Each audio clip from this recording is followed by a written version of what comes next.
बेटा हम लोग बात कर रहे थे ऑर्गेनिक प्रैक्टिकल्स की और ये ऑर्गेनिक प्रैक्टिकल्स का मेरा वीडियो 8 है, पार्ट 8। जिन लोगों ने ऑर्गेनिक प्रैक्टिकल्स पार्ट 1 से लेकर पार्ट 7 तक देख रखा होगा वो लोग ये बात जानते हैं कि पार्ट 1 से लेकर पार्ट 7 तक हमारे सारे ऑर्गेनिक प्रैक्टिकल्स खत्म हो गए। आपके कॉलेज यूनिवर्सिटी में कोई भी प्रैक्टिकल आपको मिले वो प्रैक्टिकल आपका पार्ट 1 से पार्ट 7 तक के वीडियोस में ही कंप्लीट हो जाएगा, जिसमें पार्ट 1 से लेकर पार्ट 5 तक मैंने आपको प्रैक्टिकल्स बताए हैं और पार्ट 6 और पार्ट 7 में मैंने आपको उन पार्ट 1 से पार्ट 5 तक किए गए प्रैक्टिकल्स में जो कंपाउंड्स आपको प्रेजेंट आए होंगे उनके डेरिवेटिव कैसे बनाए जाएंगे ये मैंने आपको पार्ट 6 और पार्ट 7 में बताया है।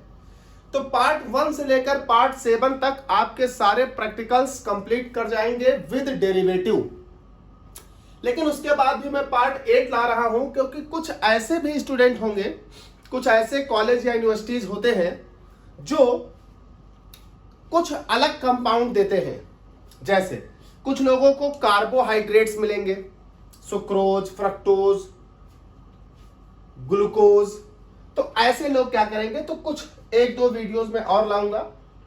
अच्छा, ये सारी चीजें जो आ रही हैं पार्ट 8 या 9 में जो आएगा वो स्पेशली बीएससी और एमएससी वाले स्टूडेंट्स के लिए है। 11th 12th में ये कंपाउंड आपको नहीं मिलते। तो हम लोग आज बात करेंगे इस वीडियो में टेस्ट फॉर कार्बोहाइड्रेट्स। अच्छा, एक बात याद रखिएगा, टेस्ट फॉर कार्बोहाइड्रेट्स आप में से बहुत सारे लोग ऐसे हैं जिनको बॉटनी में भी पढ़ने को मिलेगा। बॉटनी में भी टेस्ट फॉर कार्बोहाइड्रेट्स करना होगा, केमिस्ट्री में तो करते ही हैं। और इस टेस्ट का नाम होता है मॉलिस्ट टेस्ट। टेस्ट फॉर कार्बोहाइड्रेट में जो हम लोग ग्रुप टेस्ट करते हैं, टेस्ट फॉर कार्बोहाइड्रेट में जो हम लोग ग्रुप टेस्ट करते हैं, इस ग्रुप टेस्ट का नाम होता है मॉलिस्ट टेस्ट। और मॉलिस्ट टेस्ट बॉटनी में भी करना होता है और केमिस्ट्री में भी करना होता है। तो मॉलिस्ट टेस्ट बहुत इंपॉर्टेंट टेस्ट है, मॉलिस्ट टेस्ट। देखिए भाई कैसे करेंगे आप मॉलिस्ट टेस्ट। आप एक टेस्ट ट्यूब ले लेंगे, थोड़ा बड़ा टेस्ट ट्यूब ले लीजिएगा 15-20 ml का। आप एक टेस्ट ट्यूब ले लेंगे, टेस्ट ट्यूब में आप मिला दें, टेस्ट ट्यूब में आप ले लें 0.5 ग्राम कंपाउंड, 0.5 ग्राम कंपाउंड। और 0.5 ग्राम कंपाउंड मिलाने के बाद आप इसमें ऐड कर दें 2 ml वाटर। 0.5 ग्राम कंपाउंड और 0.5 ग्राम कंपाउंड के बाद आप इसमें मिला दें 2 ml वाटर। और 2 ml वाटर मिलाने के बाद इसमें 2 से 3 ड्रॉप मॉलिस्ट रिएजेंट की मिला दें। क्या होता है अभी आगे बताऊंगा। मॉलिस्ट रिएजेंट मिला दें, 2 से 3 ड्रॉप मॉलिस्ट रिएजेंट मिला दें। और मॉलिस्ट रिएजेंट मिलाने के बाद इस टेस्ट ट्यूब को शेक करें एंड शेक वेल। और इस टेस्ट ट्यूब को अच्छे से शेक करें। जैसे आप इस टेस्ट ट्यूब को शेक करेंगे, करते ही ये कंपाउंड आपका इसमें डिसॉल्व हो जाएगा। अब जरा ध्यान रखिएगा अगले स्टेप में, जैसे आपका कंपाउंड डिसॉल्व हो जाए, अब आप उस टेस्ट ट्यूब को टेस्ट ट्यूब स्टैंड में रख दें, फिक्स, हिलाना डुलाना नहीं। अब इस टेस्ट ट्यूब को टेस्ट ट्यूब स्टैंड में रख दें। फिर क्या करें, आप ड्रॉपर में 2 ml कंसंट्रेट H2SO4 लीजिए, टेस्ट ट्यूब को एक जगह स्थायी रख दीजिए, फिक्स कर दीजिए। उसके बाद ड्रॉपर में आप 2 ml कंसंट्रेट H2SO4 लीजिए। तो ऐड 2 ml कंसंट्रेट H2SO4। अब आपको इसमें 2 ml कंसंट्रेट H2SO4 ऐड करना है। यह बात ध्यान रखते हुए कि ये टेस्ट ट्यूब हिले ना, इसलिए आप इसको रख दें और ये H2SO4 ड्रॉपर से ऐसे ऐड करिएगा, इस वॉल पर यहां डालिएगा। जैसे वॉल पर डालेंगे ये इससे बहता हुआ, ऐसे बूंद बूंद करके बहता हुआ नीचे की ओर आना चाहिए। एक बार में जैसे जो ये सोल्यूशन पहले से उसमें था, उसमें बूंद बूंद करके मत डालिएगा, उछले। इस टेस्ट ट्यूब की वॉल से ये बहता हुआ नीचे आए, ताकि ये इस वाले को डिस्टर्ब ना करे। Add 2 ml concentrate H2SO4 carefully। और केयरफुली का हमारा मतलब है along the side of the test tube, along the side of the test tube। Test tube की साइड से इसे केयरफुली डालिए, ताकि नीचे वाला सॉल्यूशन ज्यादा हिले डुले नहीं। टेस्ट ट्यूब जब आप ऐसा करेंगे, डालेंगे, तो इसको आराम से 2 ml है तो टाइम लगेगा, बूंद बूंद डालिएगा। एक बूंद डाला, धीरे धीरे बहते गई, दूसरी बूंद डाला, धीरे धीरे बहते गई। आपको बहुत बेसब्री होगी, आपने मारा पूरा 2 ml गिरा दिया, वो सब हिल गया, फिर रिंग नहीं बनेगी। Test tube and wait for 3 to 5 minute. डालकर आराम से थोड़ा वेट करिए। जैसे आप वेट करेंगे, आप देखेंगे कि ये तो आपने पहले से ये वाला सोल्यूशन था, जो ये आपने डाला है सोल्यूशन, ये मान लीजिए अब ये आपने धीरे धीरे करके डाला, ये आपके सोल्यूशन हो गया। ये वाला दूसरा सोल्यूशन हो गया ऊपर, ये हो गया नीचे सोल्यूशन। आप देखेंगे कि दोनों सोल्यूशन जहां पर टच में है, यहां एक रिंग आएगी, इस जगह पर एक रिंग बनती हुई दिखाई पड़ेगी, और वो रिंग होगी वायलेट कलर की। एक वायलेट कलर की रिंग इन दोनों लिक्विड के ज्वाइंट पर बनेगी। अब हिला दोगे तो रिंग नहीं बनेगी, इसलिए शांति से प्रैक्टिकल करिएगा। तो एक वायलेट कलर की रिंग आएगी, a violet ring formed at the point of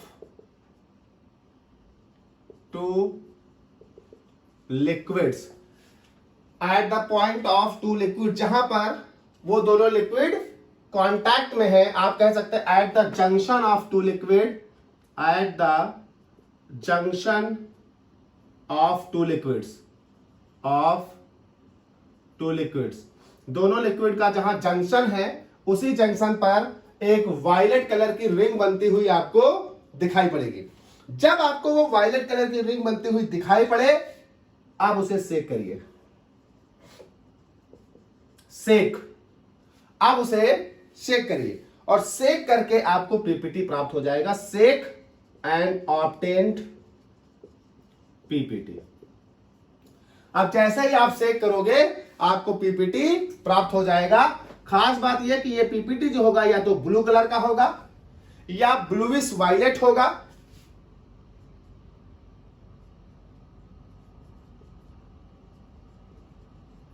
या वायलेट होगा।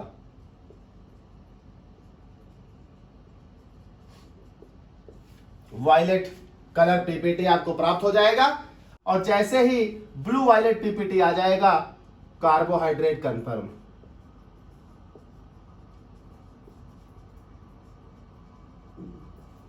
Carbohydrate confirm. तो बेटा सेक करें, और सेक करते ही जैसे आपको ब्लू वायलेट या वायलेट ब्लू कलर का पीपीटी दिखाई पड़े, कार्बोहाइड्रेट कंफर्म हो गया। और यह कहलाएगा आपका मॉलिस टेस्ट। यह कहलाएगा बेटा आपका मॉलिस टेस्ट। क्या करना है, बॉटनी और केमिस्ट्री दोनों जगह होता है practical. Test for carbohydrate, group test, Molisch test. एक टेस्ट ट्यूब लीजिए, 0.5 ग्राम कंपाउंड, 2 ml वाटर, 2 से 3 ड्रॉप मॉलिस रिएजेंट की मिलाइए, और सेक करिए। सेक करने के बाद उस कंपाउंड को, उस टेस्ट ट्यूब को किसी एक टेस्ट ट्यूब स्टैंड में अच्छे से रखकर छोड़ दीजिए, फिक्स कर दीजिए। उसके बाद ड्रॉपर में 2 ml कंसंट्रेट H2SO4 लेकर केयरफुली उसकी वॉल के साइड के सहारे ड्रॉप बाय ड्रॉप इसमें H2SO4 ऐड करिए। जब आप ऐड करेंगे, 1 2 3 मिनट लग जाने दीजिएगा, ऐड करिए। जब आप ऐड करेंगे तो आप देखेंगे कि इस लिक्विड और इस लिक्विड के जंक्शन पर एक वायलेट कलर की रिंग बनती हुई दिखाई पड़ेगी। फिर आप उसे शेक करिए, शेक करके आपको एक पीपीटी प्राप्त हो जाएगा। ब्लू वायलेट या वायलेट ब्लू कलर का कार्बोहाइड्रेट कंफर्म है। अब यहां पर एक बात आती थी, सर मॉलिश रिएजेंट आपने डाला है, तो मॉलिश रिएजेंट क्या है? तो देखिए भाई,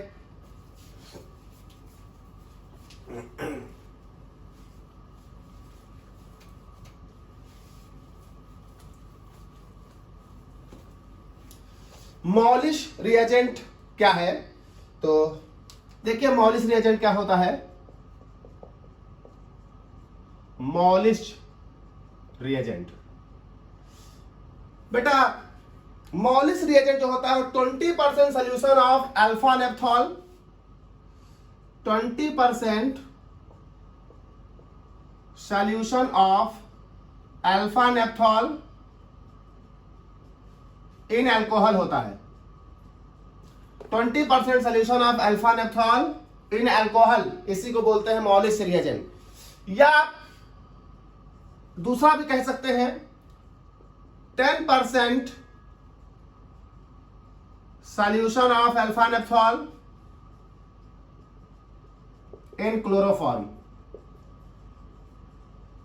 अगर क्लोरोफॉर्म सॉल्वेंट है तो आपका अल्फा नेप्थॉल 10% लगेगा, अगर अल्कोहल सॉल्वेंट है तो आपका अल्फा नेप्थॉल 20% लगेगा। आप 20% solution of alpha नेप्थॉल in alcohol Molisch reagent, या 10% solution of alpha नेप्थॉल in chloroform Molisch reagent.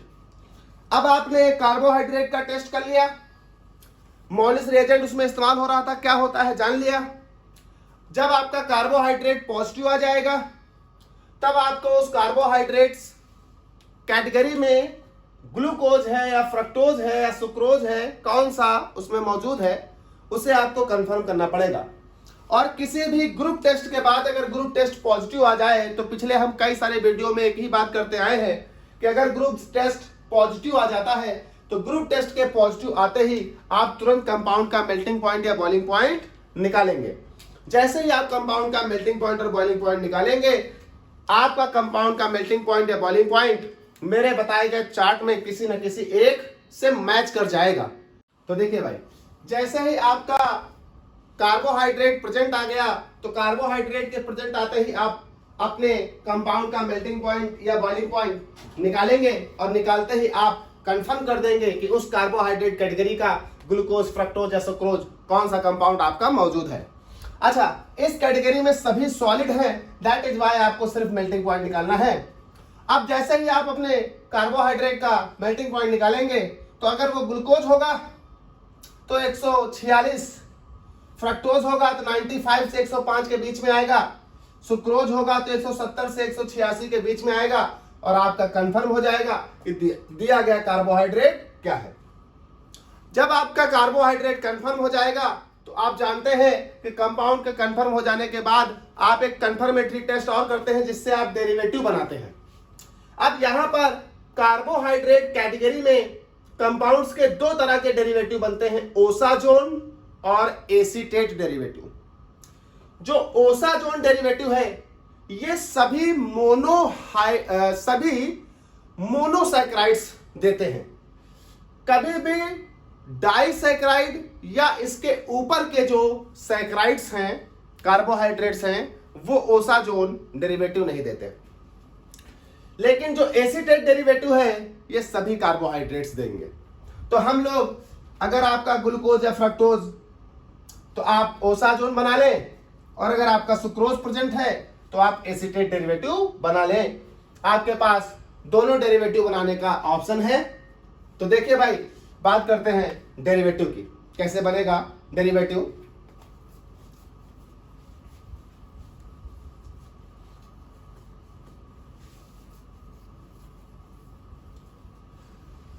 तो टेस्ट फॉर कार्बोहाइड्रेट में हम लोग बात करेंगे डेरिवेटिव की। दो तरह के डेरिवेटिव आपको इसमें बनाने हैं, ओसाजोन डेरिवेटिव और एसीटेट डेरिवेटिव। तो preparation of derivatives, preparation of derivatives. पहले हम लोग बात करेंगे ओसाजोन डेरिवेटिव।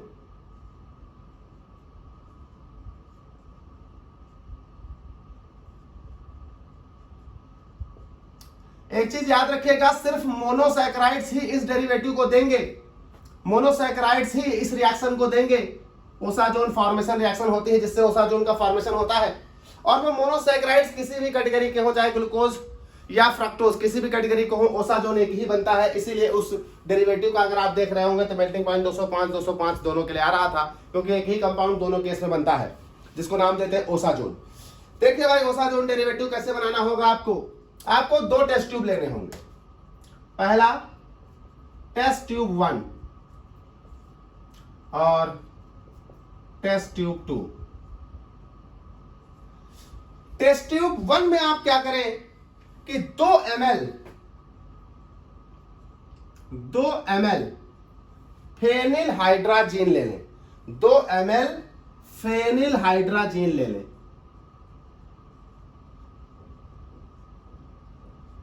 और 2 ml फेनिल हाइड्राजीन लेकर उसमें आप मिला दें 3 ml glacial acetic acid. ग्लाइसियल GLY से रिप्रेजेंट करते हैं एसिटिक एसिड। आप क्या करें, 2 टेस्ट ट्यूब लें। पहली टेस्ट ट्यूब में 2 ml फेनिल हाइड्राजीन लें, और 2 ml फेनिल हाइड्राजीन लेकर उसमें 3 ml ग्लाइसियल एसिटिक एसिड मिला लें, और 1 मिनट के लिए उसे भैया रख दें अपने टेस्ट ट्यूब स्टैंड पर। अब आइए दूसरी टेस्ट ट्यूब में। दूसरी टेस्ट ट्यूब में आप 1 ग्राम अपना कार्बोहाइड्रेट जो कंपाउंड आपको मिला है वो ले, 1 ग्राम कंपाउंड, और 1 ग्राम कंपाउंड लेकर उसको 5 ml वाटर में डिसॉल्व करें। 1 ग्राम कंपाउंड लेकर 5 ml वाटर में डिसॉल्व करें। डिसॉल्व करने के बाद इस वाली टेस्ट ट्यूब में जो पहली वाली टेस्ट ट्यूब का ये सॉल्यूशन है उसको ऐड कर दें। ये ऐड कर दें इस वाले को, इस दूसरे वाले टेस्ट ट्यूब में डाल दें इसको। जब आप उस सॉल्यूशन को इस सेकेंड वाले टेस्ट ट्यूब में ऐड करेंगे तो ऐड करने के बाद जो भी सॉल्यूशन आपको मिला उसे आप शेक करें। Shake and heat about 30 minute. Heat about 30 minute in water bath. 30 minute तक उसे वाटर बाथ में हीट करें। जब आप कम से कम 30 मिनट तक उसमें वाटर बाथ में हीट करेंगे तो हीट करने के बाद आप उसे वाटर बाथ से हटाएं और कूल करें। Cool and filter. जब कूल करके आप फिल्टर करेंगे तो जो पीपीटी आपको प्राप्त होगा यही डेरिवेटिव होगा, यही ओसाजोन होगा। तो आपको ओसाजोन डेरिवेटिव बनाना है तो आपको टेस्ट ट्यूब 1 और टेस्ट ट्यूब 2 दो लेनी है। टेस्ट ट्यूब 1 में 2 ml फेनिल हाइड्राजीन और 3 ml glacial acetic acid. Test tube 2 में 1 gram compound 5 gram water. Test tube 1 के सोल्यूशन को टेस्ट ट्यूब 2 में पलट दीजिए। पलटने के बाद टेस्ट ट्यूब 2 जो है उसको सेक करिए। सेक करने के बाद हीट करिए तकरीब 30 मिनट तक वाटर बाथ में। उसके बाद आप टेस्ट ट्यूब को कूल करिए और फिल्टर कर लीजिए। फिल्टर करते ही जो पीपीटी आएगा वो पीपीटी ही क्या कहलाएगा? डेरिवेटिव। कौन सा डेरिवेटिव? Osazone derivative. दूसरा डेरिवेटिव आपके पास बनाने का तरीका था एसीटेट डेरिवेटिव। तो कार्बोहाइड्रेट के लिए आप एसीटेट डेरिवेटिव भी बना सकते हैं। तो देखिए भाई, दूसरा डेरिवेटिव है आपका, जो लोग ओसाजोन डेरिवेटिव नहीं बनाना चाहते वो एसीटेट डेरिवेटिव बनाएंगे। एसीटेट डेरिवेटिव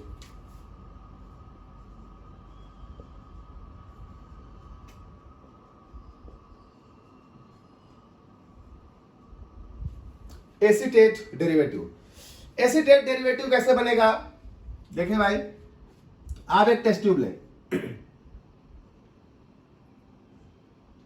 इस टेस्ट ट्यूब में 1 ग्राम कंपाउंड ले लें।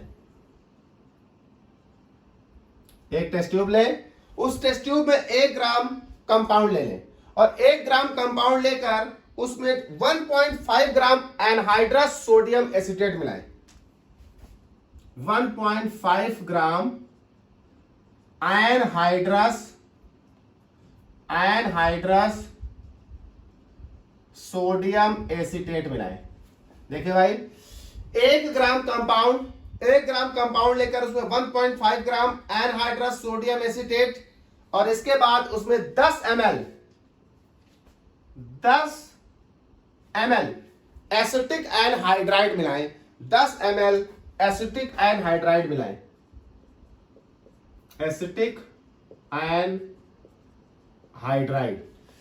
10 ml एसिटिक एनहाइड्राइड मिलाने के बाद आप उसे 30 मिनट तक हीट करिए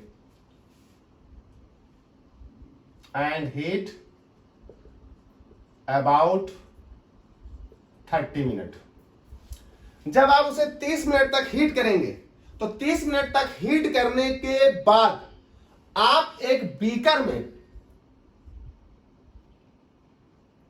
50 ml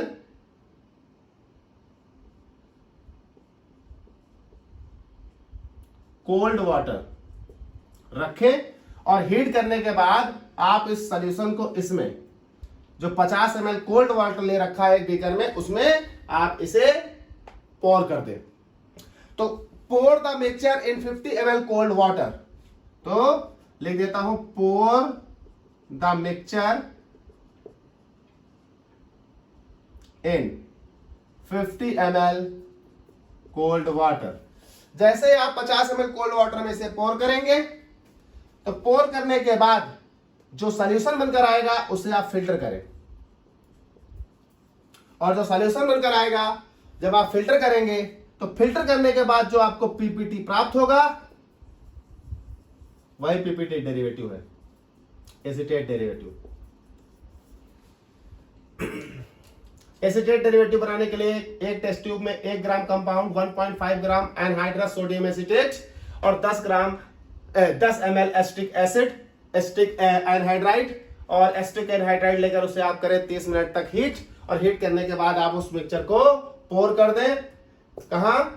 एक कोल्ड वाटर के बीकर में जिसमें 50 ml कोल्ड वाटर हो। जैसे सॉल्यूशन मिक्स होकर एक हो जाए आप उस सॉल्यूशन को फिल्टर करें, जो पीपीटी आएगा वही आपका क्या है, डेरिवेटिव है। तो ये बेटा हो गया टेस्ट फॉर कार्बोहाइड्रेट और आपके पास डेरिवेटिव्स ऑफ कार्बोहाइड्रेट। जिन लोगों को कार्बोहाइड्रेट मिलेगा वो इस मेथड से अपने कार्बोहाइड्रेट का टेस्ट करेंगे और उनके डेरिवेटिव्स बनाएंगे। नेक्स्ट वीडियो में हम लोग बात करेंगे कुछ अदर इंपॉर्टेंट प्रैक्टिकल्स की और साथ ही साथ हम बात करेंगे separation of organic compound. BSc third year and so on mixture मिलता है जिसमें एक से ज्यादा ऑर्गेनिक कंपाउंड होते हैं। आपको याद होगा वीडियो 1 में हमने ये बात की थी, हमने कहा था लास्ट में बताऊंगा। तो अगले वीडियो में हम लोग बात करेंगे सेपरेशन ऑफ ऑर्गेनिक कंपाउंड्स, कैसे आप सेपरेट करोगे। पार्ट 9 में सेपरेशन ऑफ ऑर्गेनिक कंपाउंड की बात होगी।